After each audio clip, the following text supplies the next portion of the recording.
आज इस कहानी के बारे में हम बात करने जा रहे हैं। ये कहानी उन लोगों के लिए है जो फोन का बहुत इस्तेमाल करते हैं और साथ ही इंसान फन के लिए किस हद तक जा सकता है और दूसरे इंसान को कितने दुख और दर्द में देख सकता है, ये भी हमें इस कहानी से सीखने को मिलता है। आजकल कोरिया में एक इलीगल लाइव स्ट्रीमिंग बहुत तेजी से बढ़ रही होती है। लोग लाइव आकर ऐसी चीजें शो करते हैं जो इलीगल है, जिसको हम पब्लिक में नहीं कर सकते हैं। कोरिया की जवान लड़के वहां की लड़कियों को किडनैप करके उनको असॉल्ट और उनका रेप करके लाइव दिखा रहे होते हैं और बदले में व्यूअर्स उनको भर भर कर पैसा दे रहे होते हैं। और ये कहानी थोड़ी डिस्टर्बिंग है, तो अकेले में ही देखना। जितना बड़ा सुपर चैट मिलेगा उतना ज्यादा हैवानियत उस लाइव स्ट्रीम में दिखाई जाती है। वही हमारा मेन लीड डोंगजू को देखते हैं। एक कोरियन बेरोजगार युवा अपने दो दोस्तों के साथ रोज इलीगल लाइव स्ट्रीम देखता है और विक्टिम पर अत्याचार करवाता है पैसे दे देकर, और उसको देखकर इसको बहुत सेटिस्फैक्शन मिलती है। ये चश्मे वाला एंड ये इसका दूसरा दोस्त है। इन दोनों को तुम लोग याद रखना।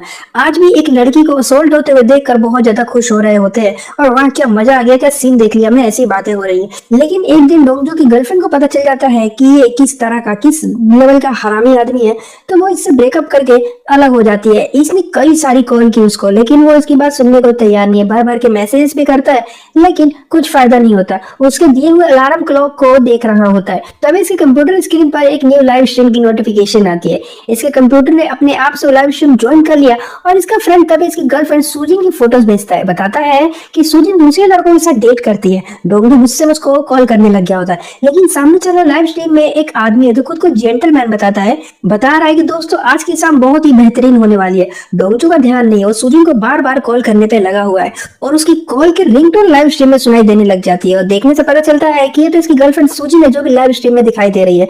डोंगजू की धड़कनें बढ़ गई होती है। सूजिन यहाँ पर कैसे आ गए? लाइव चैट में लोग गंदे गंदे कमेंट्स कर रहे होते, इसको मार दो, इसके साथ वो करो, ये करो, सूजिन की बॉडी के कपड़े हटा दो, ब्ला ब्ला ब्ला। सूजिन वॉशरूम में चली जाती है और जेंटलमैन दिखाता है कि मैं यहाँ पर स्लीपिंग पिल्स पिला दूंगा इस लड़की को और ये बेहोश हो जाएगी। और दोस्तों लाइव में बने रहना क्योंकि बहुत मजा आने वाला है। वॉशरूम में फाइनली सूजिन डोंगजू की कॉल उठाती है। इसने ड्रिंक पीने से मना किया, अगर तुम्हें कुछ भी दे तो मत लेना। ये बोलते कि तुम होते कौन हो मुझे ये सब बताने वाले, और बाहर आ जाती है और जेंटलमैन के साथ बैठ गई।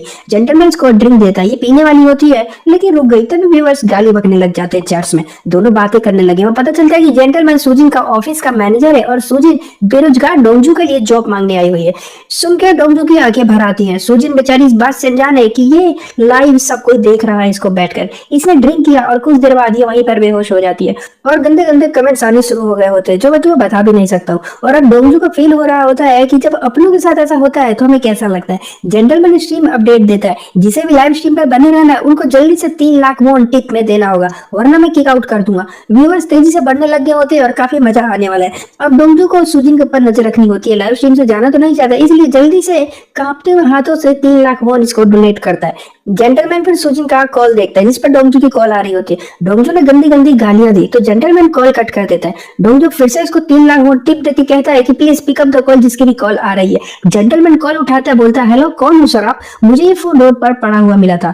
डोंगजू दिमाग लगाकर इसकी लोकेशन पूछने की कोशिश करता है, लेकिन जेंटलमैन बोलता है मैं पुलिस स्टेशन में जा रहा हूँ ये फोन देने के लिए। गुस्से में डोंगजू बोल बैठता है कि मैं सब कुछ देख रहा हूँ लाइव स्ट्रीम में, झूठ मत बोल, और प्रूफ के लिए चैट में टाइपिंग भी करता है। सूजिन मेरी गर्लफ्रेंड है। जेंटलमैन समझ गया होता है कि ये रिश्ता तो बहुत ही स्ट्रॉन्ग मालूम पड़ता है और अब खेल में डबल मजा आने वाला था। डोंगजू इसको फोटो भी भेजता है सबूत के लिए। जेंटलमैन बोलता है अगर तूने फिर से मुझे गाली दी तो मैं फोन नहीं उठाऊंगा, और एक डील रखता है 20 मिलियन वॉन दे और मैं सूजिन को छोड़ दूंगा। डोंगजू बेरोजगार है, उस पर पैसे नहीं है इतने सारे। जेंटलमैन ने कॉल काटा और कैमरा लेकर सूजिन के पास आया और उसे टच करने लग गया, उसके कपड़ों को उतारने लग गया, और ये देखकर डोंगजू का खून खोल जाता है। लैपटॉप उठाकर पुलिस स्टेशन की तरफ तेजी से भागने लग गया। बीच में वाईफाई बंद हो जाता है तो जल्दी से इसने हॉटस्पॉट कनेक्ट किया और भागने लगा स्ट्रीम देखते हुए। और जेंटलमैन सीसीटीवी में से डोंगजू पर नजर रख रहा होता है और हंस भी रहा होता है इसके ऊपर। बोलता है कि पुलिस को कहना है कि अगर वो मेरे पास आए तो थोड़ी आइस लेते आए। अब डोंगजू रास्ते में ही है, लेकिन व्यूअर्स ने इसकी सारी डिटेल्स ऑनलाइन कर दी होती है, नेम, लोकेशन, एड्रेस, एवरीथिंग।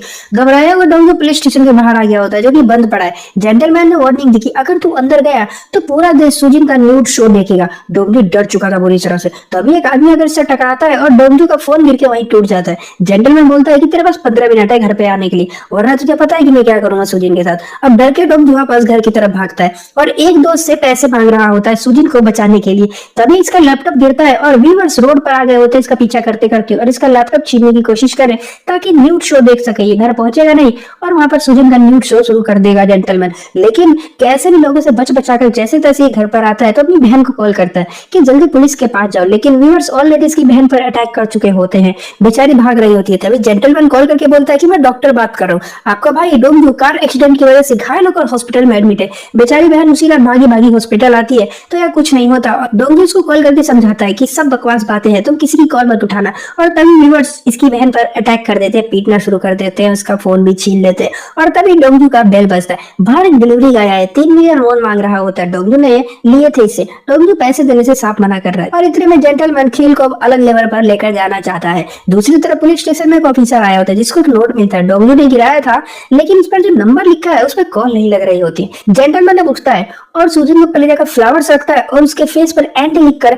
हाथ में एक नाइफ रख देता है और लाइट को ऑफ करता है। और हम देखते हैं कि इसने सूजन के सारे कपड़े उतार दिए होते हैं। डोंगजू अपनी गर्लफ्रेंड को ऐसी हालत में देखकर पगला गया होता है और व्यूअर्स पूरी तरह से जानवर बन चुके होते हैं। अजीबोगरीब से फैंटेसी होती है लोगों की, जो कि वो चिल्ला चिल्ला कर चैट्स में लिख रहे होते हैं, उल्टे सीधे काम करने को कह रहे होते हैं। इतने में जेंटलमैन अनाउंस करता है कि हायर टिप देने वाला एक्सक्लूसिव सूजन की अनकट फुटेज पाएगा जिसमें उसके कपड़े उतर रहे हैं। वाह भाई क्या!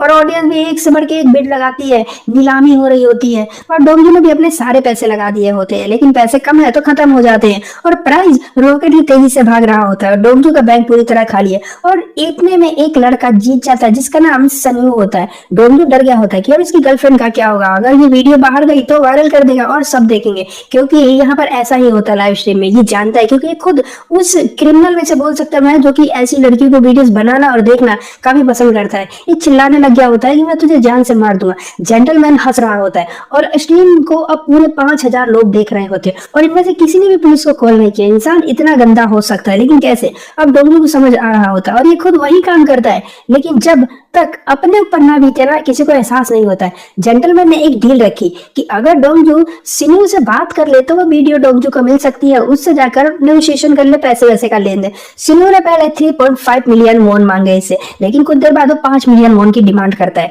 इतना पैसा बेरोजगार के पास नहीं होता, ये बात मुझसे ज्यादा कौन समझ सकता है। खैर हम पर्सनली होंगे। डोंगजू ने जल्दी से हायर इंटरेस्ट पर 5 मिलियन वॉन लोन अप्लाई कर दिया। तभी बाहर कोई आ गया होता है और ये इसका वही चश्मे वाला फ्रेंड होता है जिसको हमने शुरू में देखा था, मिलने आया होता है। डोंगजू बोलता है ये सब वीडियो रिकॉर्ड करके जल्दी से पुलिस के पास जाओ। और इतने में जेंटलमैन सूजन की प्रेगनेंसी अनाउंस कर देता है कि वाह, सूजन के पेट में एक बच्चा पल रहा है। अब डोंगजू का दिमाग और हिल गया होता है। चश्मे वाला बोलता है अरे इसे बचाने का कोई फायदा नहीं है, ये खुद मिली हुई है जेंटलमैन से, छोड़ दो इसको। लेकिन डोंगजू इस पर चिल्लाने लगा और 5 मिलियन वॉन जल्दी से सिन्यू को ट्रांसफर कर देता है लोन लेकर। जेंटलमैन ने इसे वादे के मुताबिक वीडियो फुटेज भेज दी होती है।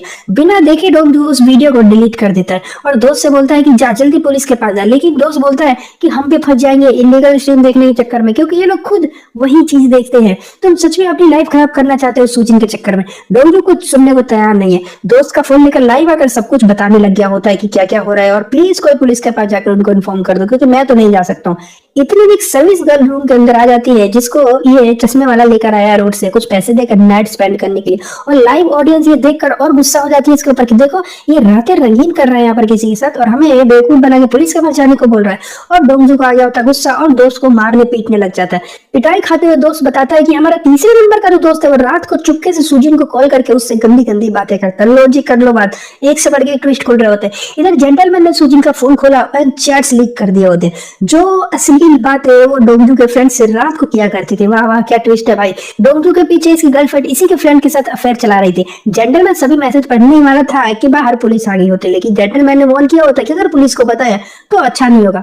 और फिर इसको एक और डील देता, 100 मिलियन वॉन पे कर मुझे और सूजन को ले जा, वरना मैं इसको यूरोप में भेज दूंगा। डोंगजू को समझ नहीं आ रहा होता कि क्या करे, इतना सारा पैसा तो इसने कभी देखा भी नहीं होता। इतने में पीछे से एक मास्क मैन आकर सूजन को उठाकर ले जाता है और डोंगजू रिग्रेट में रो रहा होता है कि उसे बचा नहीं पाया है। इतने में इनका थर्ड फ्रेंड भी घर पर आ गया होता है और गुस्से में डोंगजू इसको मारने पीटने लग गया कि मेरी गर्लफ्रेंड के साथ तो रात को गंदी गंदी बातें करता है। और जेंटलमैन सब नरेट करके व्यूअर्स को बता रहा होता है कि आखिरकार चल क्या रहा है सामने। और तुम सोचोगे कि जेंटलमैन इन लोगों को कैसे देख पा रहा है, ये अभी हमें थोड़ी देर में पता चलता है। फ्रेंड बोलता है कि मैंने सूजन के साथ कुछ गलत बातें नहीं की, मैं बस उसको जॉब अपॉर्चुनिटी के लिए कॉल किया करता था रात को। डोंगजू गुस्से में कुछ सुनने को तैयार नहीं हो, बेस बैट उठाकर अपने फ्रेंड को मार मार के खत्म कर देता है। और इस खेल में एक मर्डर हो चुका है। अब चैट्स में डर का माहौल है, क्योंकि यहाँ पर क्या होता है कि जितनी भी चीजें हो रही है ना, जो करने वाला वो भी क्रिमिनल है और जो इस चीजों को देखकर एंजॉय कर रहा है वो भी क्रिमिनल है। ठीक है, तो इसीलिए सारे व्यूअर्स अब लाइव छोड़ छोड़कर भागने लग गए होते, क्योंकि ये सारे भी फंसेंगे बहुत बुरी तरह से अगर ये केस बाहर आता है तो। डोंगजू जल्दी से वेबकैम कवर करके म्यूट कर देता है और जाने लगा यहाँ से। चश्मे वाले से बोलता है कि तू मेरे लिए गवाही देगा ना कोर्ट में, जो जो हुआ है यहाँ पर। लेकिन चश्मे वाले के तो अलग ही इरादे होते हैं, वो इसको मारना शुरू कर देता है। और ये भी लाइव स्ट्रीम देख रहा था, तभी यहाँ पर आया था और ये खुद डोंगजू को रोकना चाहता है, क्योंकि डोंगजू पुलिस के पास जाता है, उसको बताता है तो ये सारे के सारे फंसेंगे, क्योंकि सारे क्राइम होते हुए देखते हैं।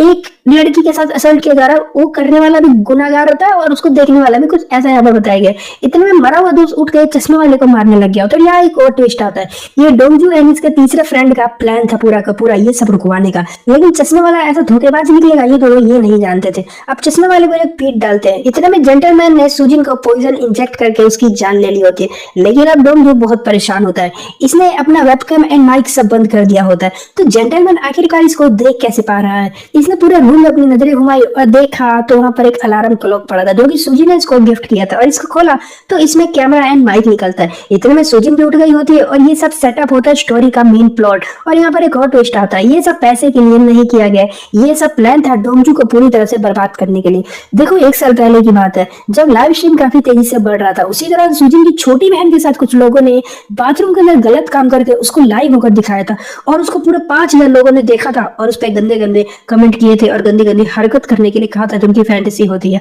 ऐसा ही सेम काम जेंटलमैन की वाइफ के साथ भी किया गया था, जबकि वो 3 महीने की प्रेग्नेंट भी थी। जेंटलमैन ने पुलिस और सबसे हेल्प मांगी थी, लेकिन किसी ने भी हेल्प नहीं की, उल्टा वीडियो वायरल करते इसकी वाइफ की और नए नए व्यूवर्स बढ़ते गए और किसी ने भी रोकने की कोशिश नहीं की, ना रिपोर्ट की।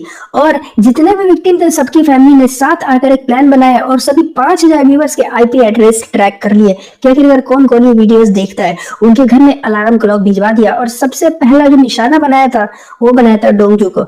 उसके लिए सबसे पहले एक फेक लाइव स्ट्रीम शुरू कर दी और टारगेट बनाया डोंगजू को। और बाकी के 4999 लोगों की आइडेंटिटी भी रिवील हो गई होती है, जो ऑनलाइन अगर ये सब गलत काम करते हैं। और यहाँ पर ये जो मूवी है वो खत्म हो जाती है और इन लोगों ने सबको पकड़ लिया होता है। देखो बेसिकली क्या था कि कुछ लोग आते हैं लाइव और लाइव अगर गलत चीज करके दिखाते हैं, और कुछ लोग जो घर में अपने बिस्तर के ऊपर लेटे होते हैं उनको कोई ऐसा मतलब पता नहीं है क्या चल रहा है, लेकिन वो गलत चीज हो रही है तो उसमें और हाथों से इजी टाइपिंग करके लिख देते हैं 100 रुपए देकर कि हाँ भाई अब ना इसके साथ ऐसा करो। तो मतलब ये काफी एक क्रिमिनल माइंड होता है। अगर किसी के साथ कुछ गलत हो रहा है तो तुम भी तो यहाँ से बोल रहे हो ना टाइपिंग करके कि भाई उसके सर पे मार दो, ये कुछ भी कर दो, है ना। तो ये भी तो तुम्हारा क्रिमिनल माइंड ही है ना, चाहे तुम खुद कर रहे हो या दूसरे से करवा रहे हो। तो यही था, कुछ लोग इंटरनेट पर बस बड़ी बड़ी बातें करते हैं, लेकिन पीछे से वो क्या है कैसे किसी को नहीं पता है। इसलिए खुद को सुधारो और किसी के दर्द को ऐसे देखकर ना प्लेजर लेना बंद कर दो। तुम्हें लगेगा मैं कैसी बातें कर रहा हूँ, लेकिन बहुत सारे लोग हैं जो दूसरों को जब दुख दर्द में देखते हैं, पीड़ा कष्ट में देखते हैं, तो उनको बड़ी खुशी मिलती है, बड़ी प्लेजर मिलता है। लोग ऐसे लोग भरे पड़े दुनिया के अंदर। तुम जितने भी लोगों को जानते हो तुम्हें लगता है वो बहुत अच्छा ही है वो, लेकिन सब लोग नहीं होते, बहुत से लोग होते हैं जो कि कुछ और होते हैं। तो यही सब था कि देखो इनोसेंट लोग थे, लड़के लड़कियां दोनों थे इसके अंदर। जब किसी लड़की का रेप हो रहा है तो उसको लड़कियां भी देखकर घर में से लाइव में एंजॉय कर रही है, कितना मजा आ रहा है। अगर वो चाहते थे रिपोर्ट कर सकते थे, है कि नहीं। तो ये हमारे ह्यूमन माइंड को दिखाता है। वीडियो अच्छी लगे वीडियो को लाइक करना, चैनल को सब्सक्राइब करना। मिलता हूँ तो बाय।